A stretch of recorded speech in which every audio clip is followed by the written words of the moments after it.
La France est un pays paradoxal. On pense que tout s'est arrêté il y a maintenant 60 ans avec les indépendances, et pourtant, nous sommes certainement un des derniers pays à avoir encore des territoires sur tous les océans, sur tous les continents, et cette histoire est loin d'être définitivement écrite, parce que par définition, chacun ne vit pas de la même manière le temps post-colonial. Le temps historique de la colonisation est fini. Les indépendances, même on peut dire en termes économiques. Par contre, dans les mentalités, dans les inconscients collectifs, on n'a pas véritablement encore totalement décolonisé nos imaginaires, nos pratiques, la manière de regarder l'autre, voire même la manière de se penser français au regard du monde. C'est pour ça que ce travail perdure dans le temps post-colonial et qu'il faut continuer à œuvrer pour sortir de ce qu'a été à un moment une image, un imaginaire dominant dans la société française. Dans l'histoire des décolonisations, on oublie toujours ce qu'on appelait à l'époque les vieilles colonies. On a pensé d'ailleurs qu'à cette époque-là, ils avaient vécu l'histoire à côté de l'histoire. Pas du tout. La Polynésie, la Nouvelle-Calédonie, la Guadeloupe, la Guyane, la Réunion se sont battus. Ou même certains rêvaient d'être indépendants.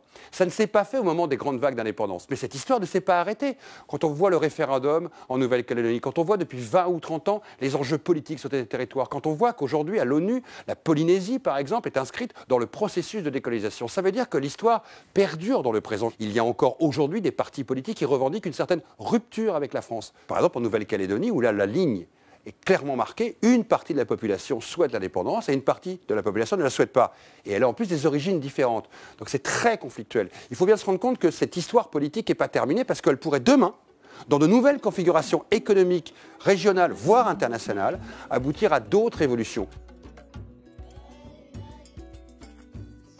Dès la fin de l'Empire, la République française a tout de suite imaginé des statuts différents pour les différents territoires. D'abord, certains restèrent. Je rappelle que les Comores n'ont pas été indépendants tout de suite. Et puis, on a donné des statuts différents en fonction aussi du référendum de 58. Donc, certains territoires ont voulu être des départements, d'autres des territoires. Et depuis 20 ans, 30 ans, 40, 50 ans après, les évolutions statutaires de ces territoires ont été aussi liées à la fois à la vie politique, je dirais, locale, mais aussi à la vision nationale. Quand vous installez une base Kourou, par exemple, en Guyane, ou quand vous avez des essais nucléaires à Mururoa, vous imaginez bien que la manière, le statut même de ces territoires va être fondamental pour l'État français. On pourrait se poser la question de la manière dont aujourd'hui la France et ses outre-mer fonctionnent.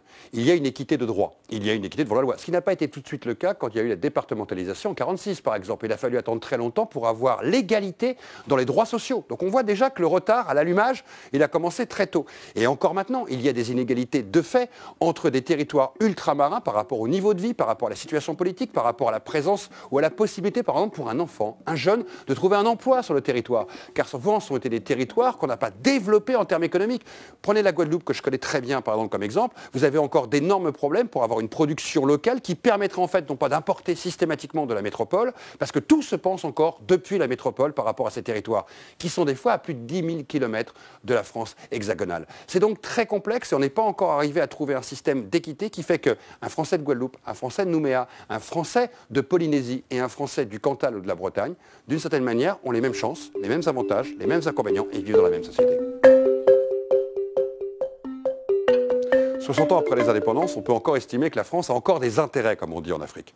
Beaucoup moins qu'il y a 20 ou 30 ans, face aux Chinois, par exemple, aux Allemands, aux Américains aujourd'hui, qui sur le continent africain sont en train de prendre largement la place qu'occupait il y a quelques années la France. Et justement, ceci doit questionner la France. Si la France n'est pas capable de tourner la page de ce passé. Et cette année, nous avons plusieurs occasions. Il va y avoir Africa 2020, qui va être une année, une saison qui va rendre hommage à l'Afrique. Le grand débat qui vient d'être ouvert sur l'arrêt du franc CFA, le retour des biens culturels, et peut-être aussi la prise de conscience de ce qu'a été le passé colonial de nos élites politiques pour justement peut-être trouver une nouvelle manière d'imaginer un nouvel avenir avec l'Afrique. Sinon, la France va définitivement couper ce lien très ancien et elle aura beaucoup de mal à rebâtir d'une certaine manière une histoire non plus fondée sur des intérêts qui aillent dans un seul sens, mais des intérêts communs. Certains aujourd'hui voudraient une rupture avec cette ex-tutelle française. D'autres ont encore ce sentiment que la France veut dire quelque chose. C'est complexe en fonction des générations. C'est complexe aussi en fonction des pays dans lesquels vous parlez.